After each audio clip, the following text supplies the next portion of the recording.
Lena Khan has had a big impact on big tech in the US. Has she? I think so. I do. She's been successful in completely stopping the innovation cycle in the United States so that nobody can get acquired. That's a legitimate opinion. Others might have others.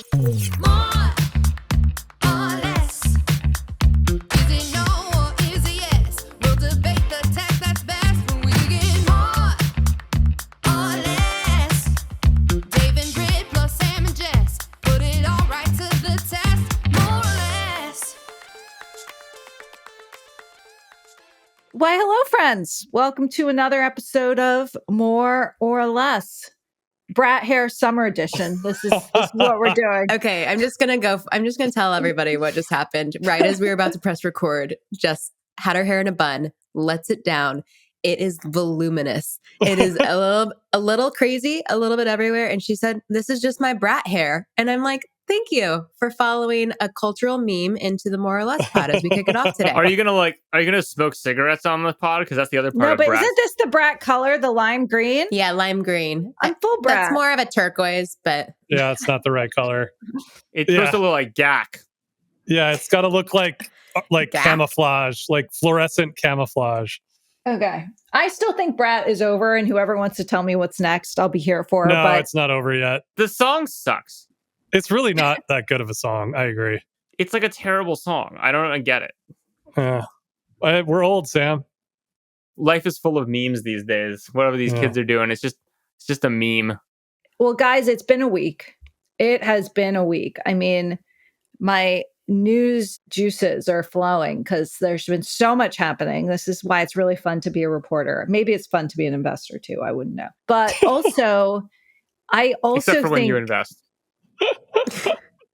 I also think the internet and memes are just winning too. Like we talked about this last week with the Olympics, but is social media going to come back? Because was it ever gone? Well, the election is definitely hyping people up and all the sort of Harris Guys, it's the Olympics. Stuff. There's so many good Olympics moments. That like the hitman who won a silver. Yeah, and like the storytelling around the Olympics, maybe we can start and there. Snoop. Is just so good. Snoop. We're repeating ourselves. This is how we ended the last episode, but the trend has continued. Snoop. It's all Snoop. Here's like another interesting thing that happened this week on this front, which I am fascinated by, which is Lollapalooza had the largest crowd in the history of Lollapalooza this week. It was like 150,000 people showed up for and Chappelle. Lollapalooza is a concert, right? Yeah, in Chicago. Okay. And 150,000 people. It's owned by some huge conglomerate, right? It's true. Yeah. They did put on a lot of music festivals. Yeah. Well, but Lollapalooza has been around for a very long time. And it's true. This is like the largest crowd they have ever seen by a long shot showing up for Chappelle Roan, who we talked about a few weeks ago. And I'm just fascinated by the sheer scale of these crowds. Yeah. Well, this is what happens in all science fiction, right? You have like roving crowds that like collect in places and do terrible things. Or listen to music. Meanwhile, Taylor Swift's Vienna concerts just got canceled because of terrorist threats. So, what? Yeah. Really? Oh my God. But their Munich concert, there were 40,000 people outside the stadium, right? Unmonetized. Unmonetized. Such a capitalist. Guys, she's going to endorse Kamala. Yeah. Did you see the Easter egg? Yeah, the Easter egg wasn't even, it was like so obvious.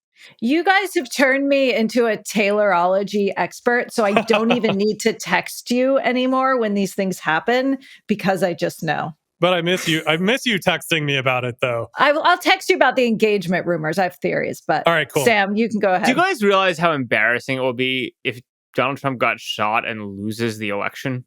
Like, you're not. Once you're, it appears to be what's happening, Sam. Sam, this is your hobby horse, but everyone has told you that the Reagan comparison does not hold. But you're still on it. I don't know, man. If you can get through that moment and lose, it is really a stunning something. It's a stunning something. It's too early to say what's going to happen. It's too early to say, but I got to say, I was in Western North Carolina, but 2 days ago. Asheville. What are you doing in North Carolina? Oh, I spent a summer there. Yeah. I went to Asheville. Beautiful. Why are you in North Carolina? First of all, a few reactions. First, so cheap. I had But Sam, Dave, you have to explain to the listeners, viewers, why you found yourself there. Our middle child is very interested in gems. He wanted to go to South Carolina where he believed there was a lot of garnet. I redirected him to North Carolina Wait a because minute. there was Our middle child is really into gems. Is there something about middle childs and gems? Children. Yes, precious metals. So we flew to Asheville. Asheville. Thank you. Britt, I don't believe you know that. I've spent a summer in Asheville. I was a camp counselor. Sam, putting the PPL to use. Well, let's not Let talk the about man that on speak. air. What happened in You Asheville, already have. Sam? You've already Dave, talked about this on air. So I will say this first. Observation 1, $23 full meal, including a beer for me and my son. And then today I had a $6.75 soft serve ice cream at a nondescript place on Cape Cod. And it made me realize that inflation is highly localized because that $23 meal was unbelievable. So I think that's part of the confusion. Inside 2, Maverick was asking me about the election and Donald Trump. He's 5. We had a great, father-son few days of just chatting. And we're walking down the street and I said something, well, a lot of your friends are all going to vote for Kamala, but there are other people, a lot of them, who are not going to vote for her. And this woman in, Western Pennsylvania who was in a car driving by through an intersection just started yelling Kamala, Kamala, Kamala. So I don't know. I mean, there's something going on. So because she overheard me in the intersection. Can I tag in just one thing real fast? Maybe this is a little woke of me, and I know that's like the anti thing right now, but you're supposed to call her Harris, not Kamala, because I like that. Yeah, you don't Thanks, Brett. call him Donald. Like, you call men by their last names, you can call women by their last names. I just disagree with this. Kamala is incredibly brandable. Come on. Harris it is. Harris could be a Republican. This is Kamala, how you lose the election, by like calling the electorate She's out. not asking us to do this, but this in a lot of circles. This has come up. No, I'm for this. Thank you, Britt. I'm into the fact that she is not playing race and gender cards and it's just playing, let's talk about policy. Let's talk about it. Donald Trump if you must. But I actually really appreciate that. I think that's winning her a lot of white male votes of like, cool, let's talk about policy, not race and gender. So Go Harris. There you go. He's the one talking about race and gender, which very unsuccessfully. Very unsuccessfully. It's not going well. Not going well. Guys, can I talk to you about this, my show and tell item of the week, and then we'll move on to serious business? I have here, I just got this in the UPS, my fascial scraper. What do you do with that? You stick it on your foot and you rub it up and down. Can I describe what this looks like for anyone not looking at the video? If you've ever had a toddler with a knife and it's very rounded, so it doesn't actually cut them, that's kind of what this looks like. It's like a swoopy-ish knife. Let me explain to you the tech tie-in here, and we'll make a quick point of this, move on. So I bought this for $20. This probably cost $1 to make on Amazon. But the reason $20. I bought it for $20 on Amazon, even though it costs $1 to make, is I was scrolling Instagram at 2 a.m., which you should not do, but does happen when you're not sleeping / your child wakes you up. And I was advertised this along with many other items for plantar fasciitis, a thing I'm currently dealing with. Oh no. I just had that. I had that. And here's the thing. I clicked on it. I was like, I should buy that. And so I clicked on it. $110 for a $1 piece of metal. And I was like, what? no. You spent $110? No, I didn't. Even I said that is ridiculous. And I clicked it on Amazon and I got it for $20. And the point I want to make is this. This actually started even worse because there was a stretching band that looked pretty good. $325 Was for a this the stretching Chinese band. knockoff that you got on Amazon then? Is that the No point you're way. making? But here's my point. And this is the thing I want to move on. It's a very interesting thing is happening, I think, with how things are priced on the internet, which is the reason that this $1 piece of metal is $110 on Instagram is because someone had to pay to make me think I want it, right? It's all about reaching the audience, right? And incepting the demand. That's the expensive part of this shit at this point. It's not actually fulfilling Which is why none of these businesses work. Well, but they kind of do work up to a what point. If Mr. Beast made that for his plantar fasciitis? Well, that's the problem with Mr. Beast's audience. He's too broad. busy getting canceled right now, Jess. I know. I'm sorry. Bad example. You can only make chocolate if you're Mr. Beast because that's the only thing you can sell to everyone. But the point is the whole game, the value in capitalism is advertising. It's targeting, it's finding the audience, but it makes it so expensive to serve because you have to pay for that the difference becomes $80, $90 between you going out and saying you want it yourself versus being pushed it in a social app. And I think that's a really fascinating dynamic that's going on right now in terms of But that where implies demand is that happening. that price you think is set based on their margin as opposed to just setting what a schmuck will pay for it. No, Yeah, I I think 100%. they're using AI dynamic pricing, and they know that Sam's willing to pay up for a lot of No. things, so they like personalize that to you. I would love that. As if you hadn't heard, I'm extremely long AI only in the case of ads optimization and making a shitload of money for Facebook and Google. But that point aside, I actually just think the reality is that like these companies back into their margins and then they find the schmucks. So they're like, look, if the ad costs $80 and the thing costs $1, we better charge $110. Whereas the Amazon people are like, we're not paying for the ad, we're just fulfilling the thing, so we'll make $19 on the 20. And like it's the same thing, but I think they're basically backing into the numbers, and there's like this fine line of how much can you pay to find the schmucks and how much will the schmucks pay, and like that is the clearing price on these markets right now, and it's astronomical compared to the cost of goods sold. Relevant. This can pivot into our first topic, which is the Google search decision. Britt, did you have something on this? Because it's related because of search advertising market power. But Which part? No, you can go ahead. okay, I thought maybe there was a no show and tell from Britt. Okay, well, that's interesting, Sam. Let us know how it works.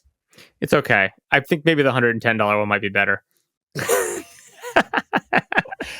Sam, just go get a massage, man. No, I was just gonna say acupuncture. It's a stretcher. It's the stretcher for your Achilles tendon is the thing. That's $325.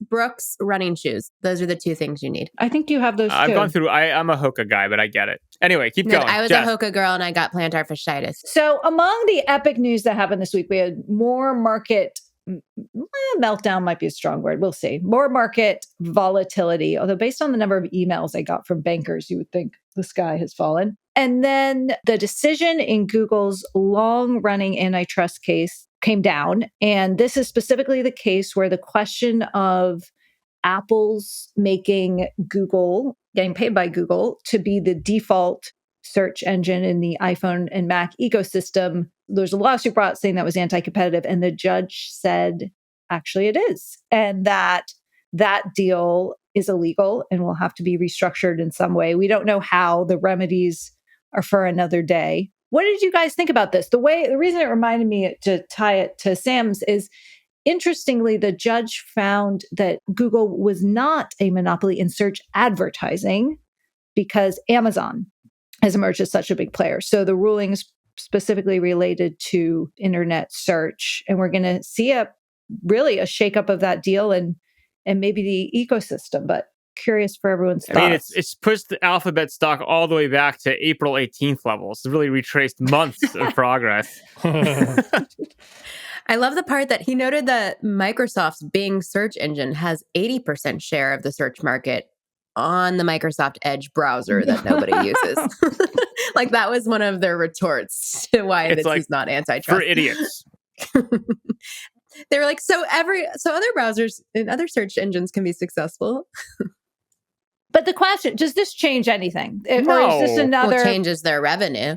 Late-breaking antitrust decision that has absolutely no impact? Well, first of all, is it actually going to stick? I mean, this is not like, what does this actually mean? And like, how many appeals do we have ahead of us here? We got at least one. I mean, I guess there's the big all the way out. But good point. Appeal. Second, I'd say, happen. Look, I mean, this is the classic unfortunate reality of a lesson technology companies have learned, which is you just outrun regulation, and by the time it catches up, you're far ahead, and who the fuck cares? And it leads to very bad behavior. We saw it escalate in Uber that clearly did this on a local level at massive scale.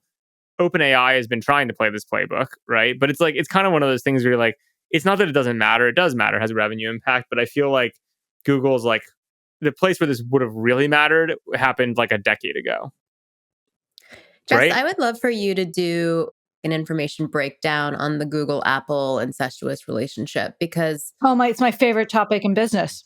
Everyone's saying, so Google paid Apple $20 billion for the default search deal, and Apple's services division, which this revenue went into, generated $85 billion. So about a quarter of its services division is coming directly from Google. Well, it used to be like 100% though, didn't it? No. Just be curious to track no. this over time to like understand more about other things they pay for. Services includes the App Store and okay.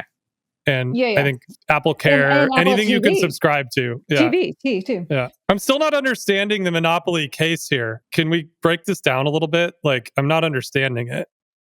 Well, it's that Google's a monopoly in internet search and therefore can pay more than others can pay to further that monopoly. To be clear, they're a monopoly, but this is an interesting thing. They're really a monopoly in internet search advertising, which is why they can pay for the search but the box. court specifically said that they aren't. So, but that's ridiculous because that's why they're able to pay so much. Like, it's just one of those things where it's like the power of Google is their monetization, which then they can flow through to do this stuff. But Sam, they're not a monopoly. They have intense competition from Meta. They have intense competition from Amazon. No, search only. We're not talking They about have ads. 94.9% share on mobile.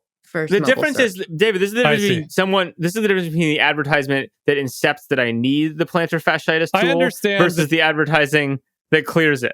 Yes, I think it's a good point. That is a fair point of whether the court should have treated them separately, because Sam, you raise I think a very strong point. But regardless, it is. And so this decision came down by arguing that it was in search itself.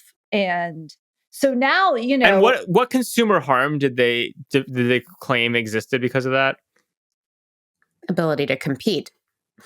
That's not consumer harm, Britt. Like, that's the thing about monopoly law, is that you have to show harm. Show consumer harm? No, you have to show consumer harm, usually in pricing.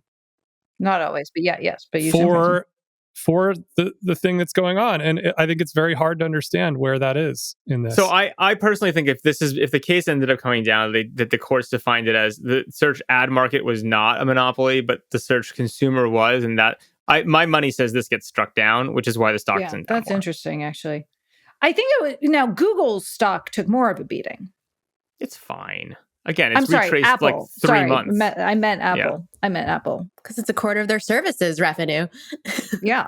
But it really didn't. I mean, Jess, it's like back to like May pricing, June pricing. It's just like, I mean, no, this is a good point. But can we go back to I generally believe that these tech companies outrun regulators. But one thing I've been thinking a lot more about is why this is the first election in the Valley where I think people seem more nervous. They seem a little more engaged, the people being like the big tech leaders. And it does feel like there is a path towards governments in the US and Europe, like wreaking a little more havoc for these companies. They're clearly wreaking havoc in Europe, which I think is part of it. Like, you're watching governments wreak a ton of havoc in Europe, and you're worried about the Europeification of America.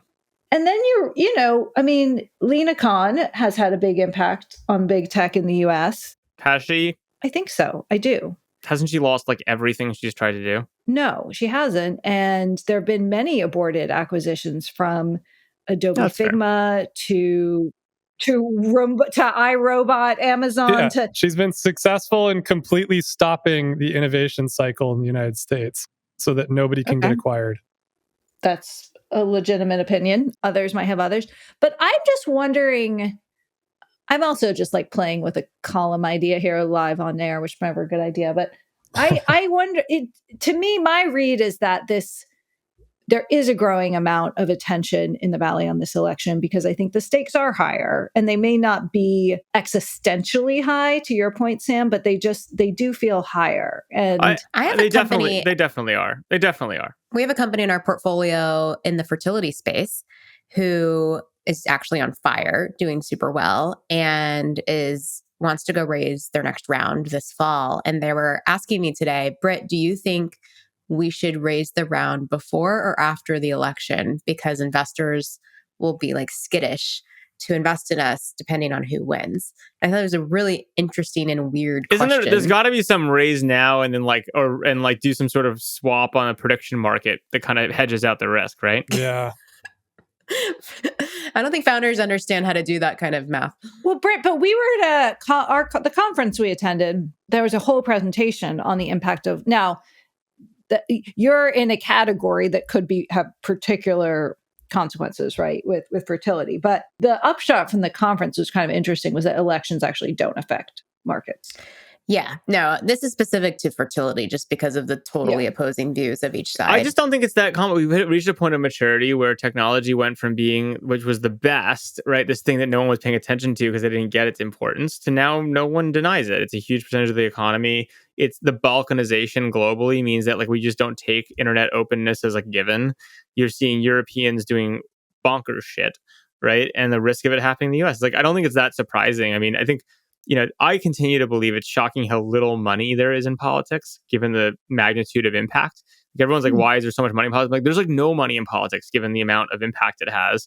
You're seeing tech companies starting to, over the last decade, get more into Washington. But, this is high consequence shit, especially if you believe the executive is taking, rightly or wrongly, more power, right? Which I think part of how you get pulled into this is like, a Donald Trump who apparently can do nothing illegal as long as he's president has the potential to do some crazy shit that would be very much move the Overton window on acceptable behavior. So like you're going to lobby it, Totally. But Sam, you think there's more attention, but that it won't be successful. That the fundamental ability of the companies to outrun will be the same. I think that's certainly been true up to now, and for the long period of time, that has been sadly the right way to play it. The Microsoft antitrust case, was that an exception to that? Well, that was like a really interesting thing because I think in some ways the Microsoft case was far more culturally impactful at Microsoft than it was actually practically impactful, right? Like first of all, Microsoft is like the second or the biggest company in the world, so it clearly didn't hurt that bad, right? In the long run. Two, I'd say my understanding of what happened at Microsoft was much more that the unfortunate part about how they played that was it basically broke Bill Gates' spirit, right? And like, because he took it as such an affront that he would be considered doing something bad, right? And like culturally, it was a huge problem at Microsoft more than it was practically a problem. And that's why you see the new generation of post-Microsoft companies, like candidly having more spine, because they're like, the lesson was not, oh, you're going to have to deal with this or like how to play it. It's more just like, don't let the government fuck with your culture and make you feel bad. Just do your thing. Which, by the way, I mean, certainly happening. That certainly happened. We'll see if there's a new inning coming up now, right? Where that's different, right? I think the companies are pretty resolved not to. I mean, these deals, we've now had 3 basically like billions of dollars of acqui-hires of teams to get around acquiring companies. Microsoft's done it, Amazon's done it, and now Google's done it. That is the way around right now, right? You talk about how the companies out innovate is they've just come up with these weird other structures to quote unquote acquiring things with not acquiring things. Are you talking about character.ai as an example? Yeah, exactly. Yeah. Exactly. Right. So I just think it's like, I honestly think part of the story of this a little bit is that, again, we're still young enough, it's hard for us to fully grasp, but like, I think that the idea that the US government is always right and good was historically the way a lot of Americans felt, right? And like, sure, and I think that narrative has changed a lot, right? And I think that's actually a lot of what's going on. It used to be like, oh my God, the government's mad at me for antitrust, I'm a bad actor. And now it's like, no, fuck you. Like, we're playing this through. I think just as a segue, you guys know how much Dave and I love Opal Camera. We're coming to you live on one right now. But OpenAI investing $60 million into Opal this week. As reported by the information. Yes. I thought, even as an investor, was like kind of an interesting move, like a very strategic, move by OpenAI. They're going to be sitting in their offices. This is FTX all over again. No, Sam, defend that. FTX? What are you talking about? It's like FTX fell apart, but actually the equity value, they became a venture investor, and that actually, from an investor perspective, saved them, and everyone's going to get their money back. OpenAI is FTX in this situation? OpenAI's core business is meh, but they're going to like try to parlay it into a venture portfolio. Now, Opal would not have been my first choice. I don't think they're thinking of it as a venture portfolio. It's a strategic asset that they're building. Yeah, that's what they always say. OpenAI's business is not mad. OpenAI's What are you talking about? They burn cash like crazy. They're losing so much money. They're not. I mean, we reported all of this. I don't know. No shit. I think it's like, let me explain business 101. If you spend like $20 billion to make 5, that's a shitty business. Especially in a thing that's rapidly commoditizing. Do you think Vinod will mind if I pull up his email and read it on this topic? He probably will mind. I probably shouldn't do this. I respect the hell out of Vinod, and I think he's not always right. Okay, well, he is a very... I'm not going to jump into this one. I think, I'm not reading the email. This is fun. I need some popcorn. Yeah. How about Sam and Jess just read emails with each other and Dave and I will Guys, I've been saying popcorn. OpenAI is zero the entire time. Okay, You're very and I'm going to keep saying it. I think it's OpenAI. Who knows? And that's what's so interesting to me about it. I really believe that. That's such a journalist opinion. You don't have to make a bet. Place a chip bet, Jess. Come on. She sort of can't do that as a journalist. I'm just saying, in the pot, like, it's easy to say it's interesting. Guys, I will say, so I was dealing with some personal matters over the last couple of days, and I had a lot of time scrolling on my phone. Everyone's great. But I had a lot of hours of scrolling on my phone. And I, for some reason, decided to see if you could ask ChatGPT to summarize information articles. Because what else am I doing at 2 a.m.? And it turns out you can. So I know, and this is a great shout out to the New York Times, which is fighting the freaking good fight here when other publishers are not. But it is absolutely stunning. It is also a little bit confusing because, so like I asked, I said, this week at the Information, we reported that Greg Brockman, the president, is taking an extended leave of absence, and 2 other top executives have left. One is a co-founder going to OpenAI's fiercest rival, Anthropic. Very significant. And so I said, like, what has the Information recently reported on Greg Brockman or something like that? And it wasn't it was like the Information and other sources, right, have reported this. Yeah, information laundering 101. Yeah, and then it linked out to something that wasn't the Information that was, of course, created in reaction to the article that's posted in the Information. And so I am in complete agreement on that, and I won't be wishy-washy. And I will say that's a point of view, and sharing that point of view actually probably does make life harder for my journalists. But don't you think they're just indexing your headlines? Because you're totally paywalled, right? So they're indexing your headline associated with other news. They're indexing other news sites citing the information and then backing it out. It's like not... Well, what it is leakage. Problematic. And its leakage is problematic. And it won't stand. Like, we're too smart and other publishers are like too smart. Well, kind of, but just to push you, it's like, what's the difference between that? I mean, I have a strong opinion on what the difference is. But like, if you're a subscriber to the Information, and then I'm like, hey, Jessica, what did the Information report about blah? And you're like, well, the Information said da da da da. That's just how information moves, right? Like, through the world. Well, here's what I think, Sam. The Information is the most authoritative publication covering the global tech business. And we're a community. Hey, fucking men. We are. That's a good one-liner, Jess. I think you practiced that one before. Actually, I've never heard you say that before. Really? I like it, though. I had an offsite last week, guys. I had an offsite. It was good. I had to fly 9 people to New York to get that. No, I didn't. That's what's always been written on my post-it. You and had to fly to New be. York to get it. It's true. It's very hard. You have to get the one-liners. No, that we went for all the things that flow from that, but that's been very clear. It's always been my mission. I stole it from Politico, to be honest. I mean, like, I've always admired how Politico has done that in politics, and that's what we're doing. And if we do that well, texting a chatbot for a piece of information, like, it's not, I mean, that is not going to kill our business. If we continue to do that well, we're going to have an amazing business, and it's much, much deeper than that. But at the same time, like, yeah, I'm not stupid, and you can't, like... Can we pivot to other news then? Because I think we've talked about this point before, but what also got reported this week was how NVIDIA scrapped their large language model they've been working on that had been stealing all this information, like, in content from Netflix and everyone else. And they realized, oh shit, we really can't launch this. And we lied to our people when we said it wasn't a problem because I think there's like I've written about this before, but there's like this, with people stealing content, there's 2 levels. There's the legal level, and then there's like the morals of the prissy engineers who have to implement it. Right. And like, the legal level is one thing, but then you also have to convince all these engineers that they're doing the right thing because they want to be doing the right thing.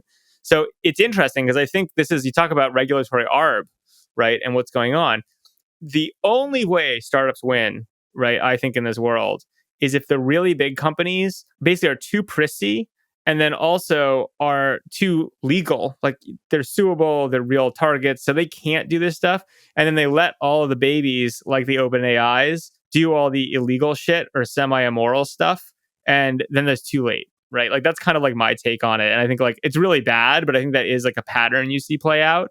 I think it's getting harder for the little guys to bend the rules too. I mean, think about Perplexity, right? So Perplexity is a very highly valued AI startup, search engine type. They've been some of the more aggressive at summarizing publishers' content, and Wired, who's done a really important job just kind of tracking that. Well, and guys, just to push on this, if Jess, you remember, like if you go back 5 episodes, 10 episodes, everyone's like, oh, Perplexity's so much better than everyone else. And he's like, yeah, because they just stole more. It's just okay, not but like that. Are you guys not moving some of your chips to Anthropic at this point? Because the last few months of their recruiting power has been pretty phenomenal. Well, I like Claude. The thing is, I'm not using chatbots more. Are you guys using chatbots? I'm not. I use them none. I never use them. Dave, you're laughing at me. No. So I've been building something and I've just been really impressed. Announcement. Dave has a secret project. I'm not going to announce it yet, but this would be a good time. I've been very impressed with these co-pilots and the code related tools. I'm actually kind of mind blown. I think, Sam, you've mentioned a little bit of this, but totally. But that's a different use case. Yeah, totally. But it's really shocking, actually, how good this stuff has become. I know we've been talking about this. I just haven't been writing code all year. I just got inspired to make a tool for myself that I've kind of wanted for a while. And so I did it. And it's just shocking to me how productive one person can be now. It's like really shocking. Like, totally. I almost don't want to talk about it because it feels like a secret. It's not a secret. Dave, you should shout it because everyone knows. But like, yeah. I think, Sam, technical people know, but I hadn't actually sat down and be like, all right, I'm going to build something again. I haven't built something in a very long time. And Britt will tell you, I was working on it and I got it all functioning, and like the app was stood up and I was using it, and I like literally stood up in my chair and started cheering. Like, I can't believe how fast I was able to do this. Like, it's unbelievable. Yeah. That's an amazing case of AI, but that's different. But it's not a business. It's a great use case. Same thing. Like, I'll tell you, like, I have a project. We don't always have to talk about business. Like, it's an inspiring vector of what's going on. Oh, why do you have to be so uplifting? It's my job on this podcast, Sam. He's the more. We can dissect the business, but like, this is really, to me, it's like, says something about where software is going. And like, software and the English language are very different things. Like, software is deterministic. Like, code needs to run. You know, you have to be able to like put a build out there and for it to execute. And there's a very different thing in software AI and I don't know, other like language related AI going on, that like there's not a nuanced conversation going on about this, I feel like. Dave, I unfortunately agree with you. And I will tell you that there's a project I've been working on for a while now, and I've kind of have it together. And I will announce this sooner than later because it's been really fun to build. But I will tell you that I kind of hit a wall in it. And I was like, fuck, this is a perfect use for AI. And it took a 2-day detour to add one key AI feature, and it's nasty, right? So there are those places where like, oh shit, that just completely solved the hardest product bottleneck in this project that I didn't know was there. And it was amazing. It's wild.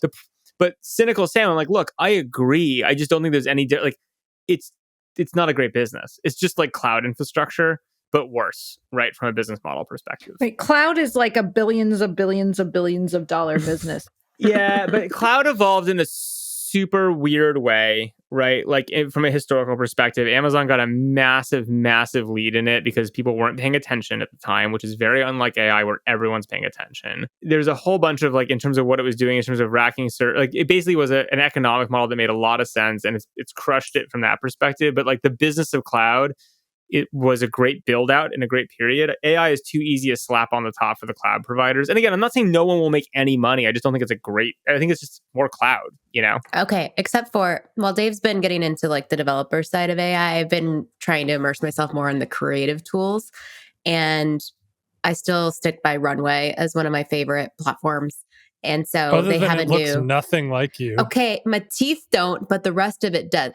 So I just put in because now they have a new feature. You drop in a photo and then you can really animate creepy. the photo. When you started looking, and it's so creepy. But what you didn't see in my work stream was I was uploading it to Instagram just for fun. So I took my profile picture and then I turned it into a video of me smiling and like blinking with my hair kind of blowing in the wind, looking at the camera. And it took me 10 seconds to make that on Runway. Then I had the idea because I was uploading it to Instagram and they were like, what song do you want to add behind it? And so I chose obviously Christina Aguilera's Beautiful. You are beautiful no matter. Then I was like, what if I'm actually singing this song in the AI so that it pairs with the Instagram audio track? So then I went back to Runway. I like put in, you can actually use a new tool also where you can put in words and it'll move your mouth. And that's when it got really fucked up and weird. And nothing looked like my face and my mouth. So I didn't post that one. But, that's where we're going with it. One, your teeth look a little bit like Jessica Sitzig's. Two, I would argue that this is fine to play with, but like no one cares. Like people can be so blind. Care. No, they you don't. You invest in creators. Yes, they do. No, yes, no. You know why? Britt, here's why. Let me explain. It's exactly the type of shit that just everyone becomes blind to because everyone does the same thing and then no one gives a shit. The whole creative thing is finding edge. It's edge. You got to do something different. A lot of the creator thing is volume. You have to get enough volume out there on different platforms. And if it all looks the same, no one cares. Yeah, because they will think it's me, especially in this short window of opportunity we have in the next year or two when all the creators haven't figured it out yet. If you tell me there's a 6-month arbitrage on this, fine, but it's not a sustainable change. I think it's more than 6 months. Since when has anything in the internet ever been more than a 6-month arbitrage, Sam? Fine. Even if it is 6 months arbitrage, I would pay for those creative tools now. Like if you can 100x your content production in a way that looks like you and you don't have to do photo shoots and video shoots and all this stuff, but it's going to. If they fix the looks teeth, nothing like you. How could it possibly do that? The first 5 seconds definitely looked like me. The second 5, not so much. How could it possibly guess your teeth? I can smile in the next. I didn't have my teeth showing in the photo. I have to say, if you look at this video and just look at your eyes, you look like you're like staring into someone's soul, like gonna kill them. I am. Yeah, it's awful. All right. So what else is happening in the news? We talk about AI all the time. It's boring. So boring. It is true, but these are big questions. What else is happening in the news? Earnings. Well, you mentioned NVIDIA, Sam. Earnings. I was just going to say, we had a great story about their new chips being delayed. So I believe you're the one who said short NVIDIA. Well, I said if you should not short NVIDIA because you can't short anything that's a meme stock that way. It's too dangerous, which is part of why they had such high valuations. But yes, it does not justify its valuation. Yeah. Earnings. I got a lot of grief for saying earnings season last week. I don't know that anything new has transpired from earnings. I tell you, I'm seeing more Meta Ray-Bans out there. They're everywhere. Really? Lawrence, do you have any more of these? No. You don't have them? No, didn't we talk about it? Oh, they're great. We talked about it. I haven't bought them yet. You guys have them? The new ones? Yeah. I unfortunately left mine on the West Coast, so I haven't seen them in weeks, but they're great. Oh, and you know what we did buy, though? Tesla karaoke mics. Okay. Why did those exist? It's a new product that just launched from Tesla because you can't talk it to non-Tesla people about this, Britt. Okay. Well, for Tesla people that are listening, they now have are we now in the meme stock? Karaoke mics that connect to your Tesla operating system. There's a sign of a focused business on the up and up.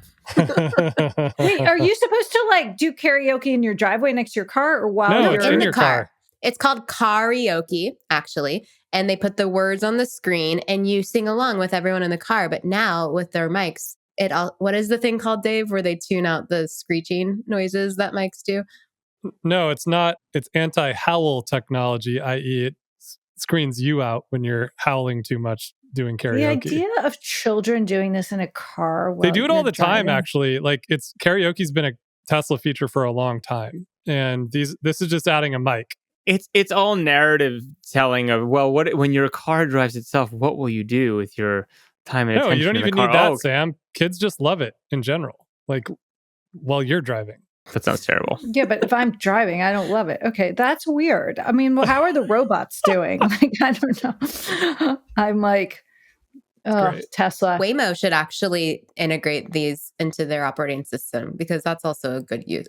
Because then you're not driving, so it's really an entertainment. What, then you can go out and party and get in the Waymo and karaoke? It's like all these people in San Francisco that rent karaoke private rooms could just rent a car. Oh my God.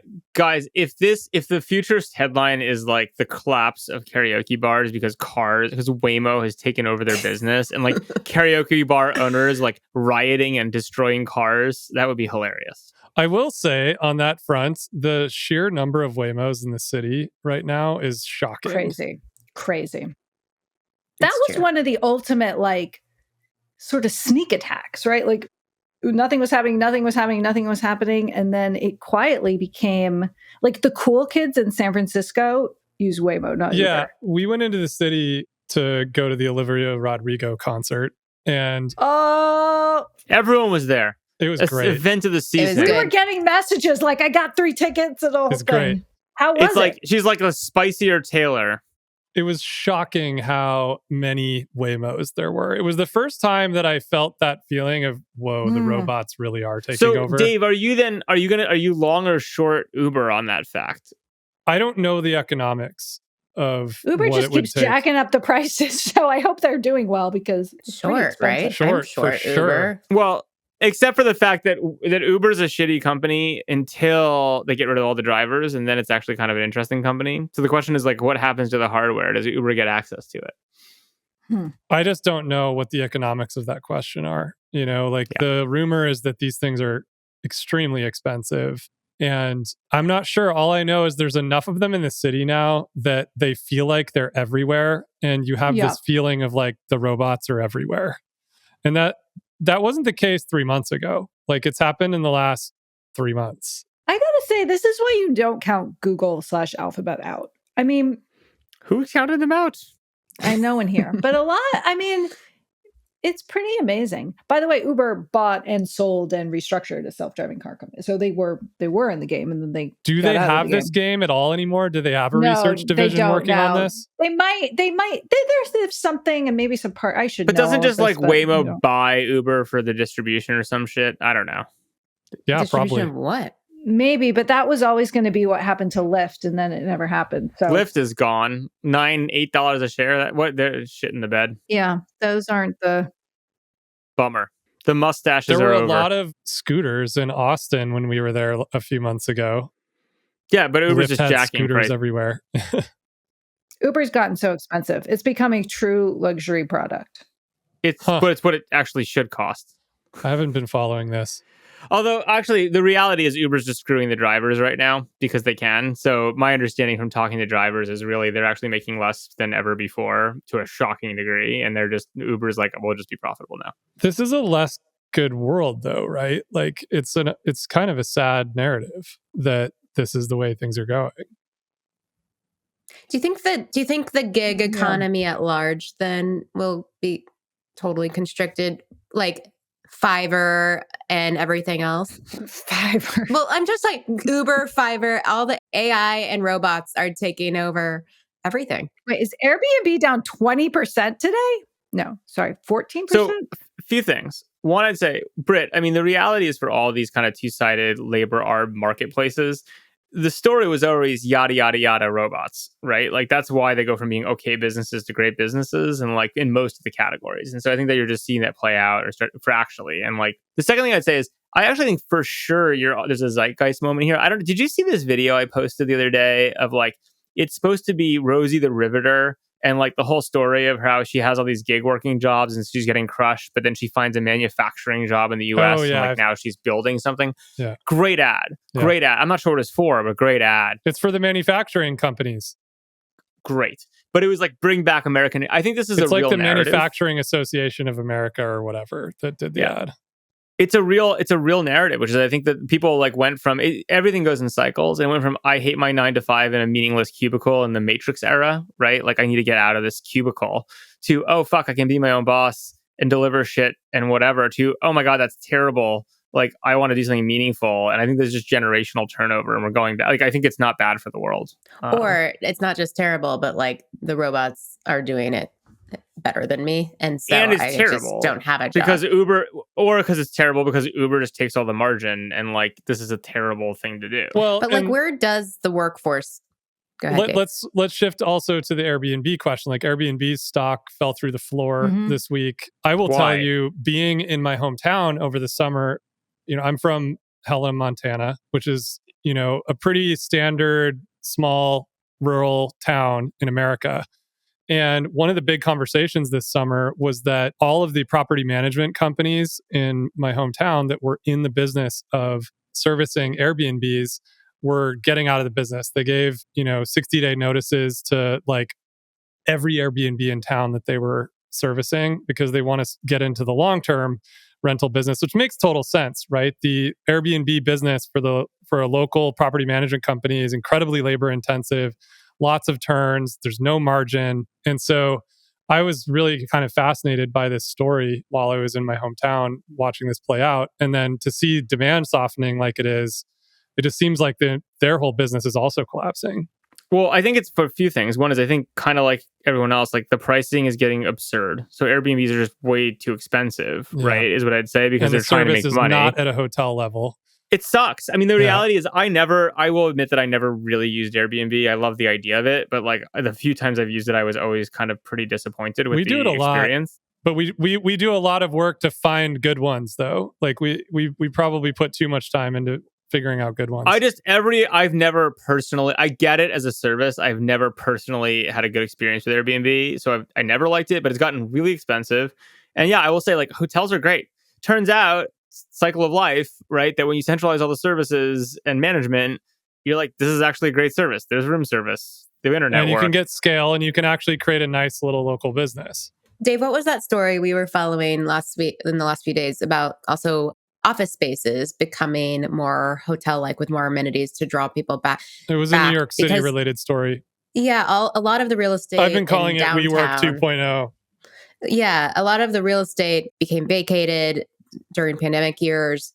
Now they're upselling it to a lot of startups, not like big, huge firms, and saying, we have massage rooms, we have all these different things. It's not WeWork and like that you all share this co-working space. You have your offices, but within the building, you have all these amenities that you can also use a la Google and all these things. And I just think like, well, it's not, no.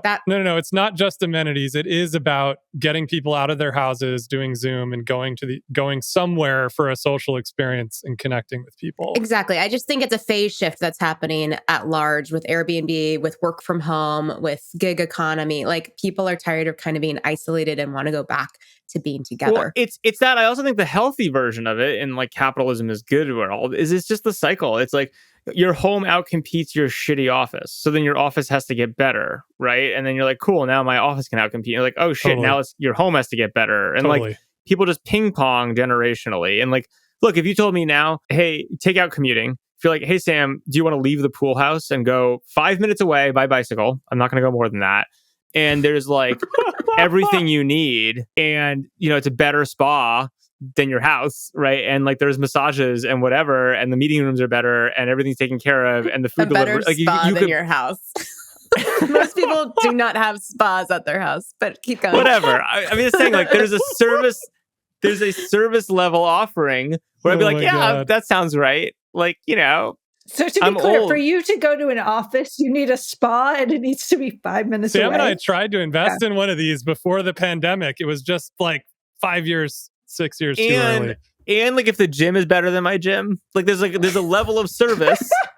Sam, we did Breather. What was the one in New York that was they weren't spas, but they were like like locker rooms and changing areas. Yeah, what were those called? It was Hydra. I know you're talking. You guys Hydra. were this was also like we were just way too early. List of like Sam and we Dave, were one my favorite pandemic deals. away. Bannerman is definitely up there. Bannerman, that's still a great idea. Breather was an amazing idea. Wasn't Bannerman a marketplace for security guards? Breather was working before the pandemic. Bannerman was this idea that like, why wouldn't you have Ubers for security guards? So like, you know, it's like you're gonna go into a marginal neighborhood, you hit the app, and like two huge dudes show up, and like you can add on like guns or like cars. Did women use that for like different purposes? Two huge dudes show up with guns. Oh God! Britt. Wow, Britt, that's really dark. That's something you would say, Sam.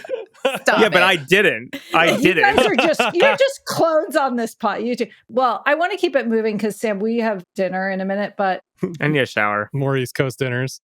Are you wearing white? No, I'm wearing brat green. Brat green. Oh yeah, no, that was fun. That white, I did end up wearing white for my second trip to the Hamptons, which little did I know, I'd never been to Southampton. Never been. I hear that's where the international crowd comes. And Fancy. I got out of my Uber and I said, I'm at Billions. I'm inside the television show. So I was inside the television show. Did you see a lot of people getting arrested? Was the Duchess there again? No, she wasn't there. It's like a bunch of people. The only way people can afford that part of the Hamptons is by not paying taxes. So they're evil hedge fund people who are going to jail or foreign. I may have said it out loud that I was in billion. It made me miss the television. We're in the part of the East Coast where you don't have to wear white, but I will say that again, my freaking ice cream, like $6.75 for like soft serve. I'm really surprised that got place you. Is good. I remember that ice cream place. Only because I just paid $23 for a whole dinner, right? Like it's like wild. On the Today Show this morning, because remember I like to watch this every morning. Applebee's and Chili's now have $10.99 value menus where you get an appetizer, a drink, and a meal for $10.99. And it's actually causing McDonald's to lower their rates because they're competing for like a lot of the same market. So prices are coming down. They're bundling. Applebee's and Chili's bundling. The Egg McMuffin for like $3 is still one of the great deals. Me too. I agree. It's my go-to. Well, now I don't know what this is. This sort of like, does anyone else want to talk about a great steal they got? I have a podcast recommendation I'd like to end with. But if anyone else feels like a real bargain they found. We can move on from this. So, Britt, you and I share an interest in women's health and sports, but also fitness. And there's been like a really interesting movement or change in sort of recommending what women our age, 41, and I don't know, are you 20 yet? 30-ish? 38. Okay. Healthy 38. Just sort of working out and health and the whole like quantified self wellness movement. I have my quantified self day on Friday, by the way. All my tests keep going. Yeah. It's all of that great stuff, many of which people in this community, in the tech community, are very interested about, has been very tuned to men. And there's been actually very little research on how some of anything from like fasting to ice baths or whatever applies to women. And there is Huberman, the podcaster, everyone knows him, has a really good episode out with Stacey Sims. And I actually should see when this came out. I think it just came out. I just started listening to it. And it is really, really awesome. And what it does is it like bridges this gap. So it takes all like the quantified self, wellness, longevity stuff, and exercise and training, but puts it through the lens of what's similar for women, but also what's different. And it's all just lift heavy. No, just lift it's heavy. Not. It's not because it's not, actually, Sam. I've been lifting a lot lately. It is. It is just lift heavy. It's not for women. Guys, okay. It is for women. Literally, my entire Instagram is like in the Discover page is everything is women should lift heavy. So clearly that's what it is. What the hell is on your Discover page? I don't know. It's just what I click on. Jess, you just found out what Sam's into.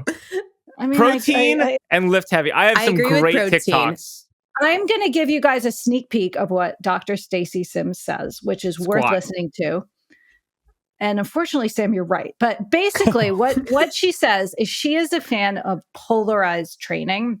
And especially when you get older, you aren't going for like, she's like, none of that zone 2 shit. She's basically like zone 2 for your mental wealth. Like she's pro zone 2 if you need it for mental benefits. But you want to go into the polarized training where you're hitting a lot of extremes, both in weightlifting and cardio. And I have now passed into that past 40.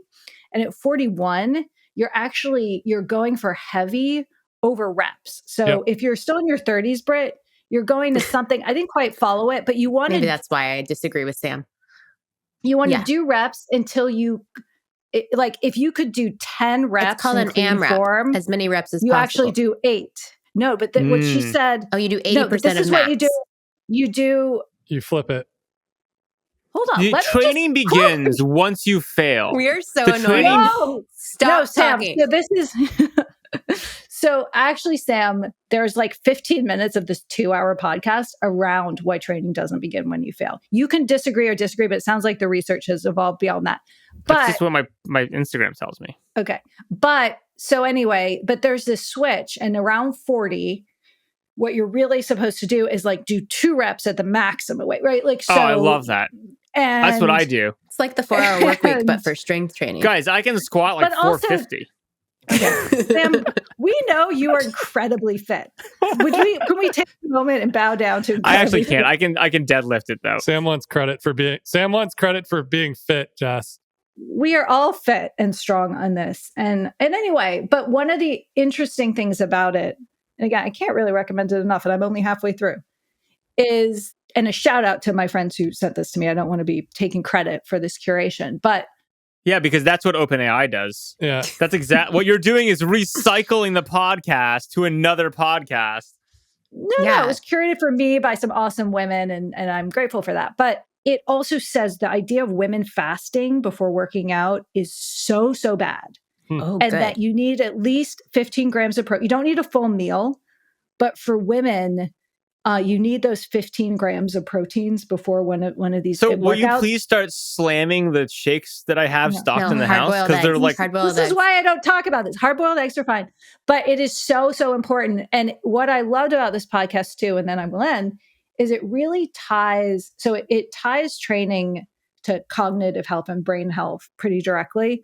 And then also really talks about hormones and cortisol levels. And it talks about how a lot of the kinds of exercise that are marketed to women, the Soul Cycles, Orange Theories, and all that kind of stuff, are actually really bad, because what they do is they put you in the state where they like spike your cortisol levels, but you never get to like, I guess, a really key next phase where you're actually building muscle with hormones and a lot of other things. And so that is why sort of weightlifting is uniquely important in this respect. But she really makes a very interesting case about how nutrition. Jess, can I tell you what you're gonna discover in a year for what women? am I gonna discover? Creatine. Oh my gosh. In a year, I promise you, mark my words. Okay, well, mark I was it. told we need to be having Sam, our weight in protein. it's not great for mental health Yeah. absent lifting. You have to lift in order to get the benefits. All I'm saying is that the benefits for men, the overstudied white male of creatine are clear. I mean, you're like, women are so different. I promise you, in a year, they're like, oh yeah, creatine, great for women too. I think that's a very marketable brand for an influencer, to make a women's creatine brand. Sounds like you should do it, Brett. No, but like someone like Jennifer Aniston, like someone needs to do it. I talked to Jennifer Aniston. I actually, believe it or not, recently went up to Jennifer Aniston at an event. And said he liked her peptides. What'd She she say? seemed confused. She said that no one had ever in history come up to her to talk to her about her peptides. So, you know. Okay, It was memorable Sam, for I'm both going of to us. send you to the shower because we are 8 minutes late and we're going to okay. be very late for our reservation. And the taxi I called, because we've given away all our cars, apparently, is waiting for us. So with that, I want to thank everybody for another awesome week. Thanks for listening to the Random Show. We went in a lot of directions today. There was a lot of marketable insights in this. I think so too. If you are a woman in your 30s and 40s, listen to the latest, I hope it's the latest episode. It's the Dr. Stacey Sims episode of the Huberman podcast. And just Lift some weights. I hope it inspires you because it inspired me. I'm going to listen. I appreciate that, Bye. Yeah. Jess. Okay, get to your until dinner. next week, friends. We'll see you for another episode of More or Less. Thanks to everyone and talk to you soon. Bye-bye. Bye. Bye. If you enjoyed this show, please leave us a virtual high five by rating it and reviewing it on Apple Podcast, Spotify, YouTube, or wherever you get your podcast. Find more information about each episode in the show notes and follow us on social media by searching for @MoreOrLess, @DaveMorin, @Lesson, @JLesson, and as for me, I'm @Brit. See you guys next time.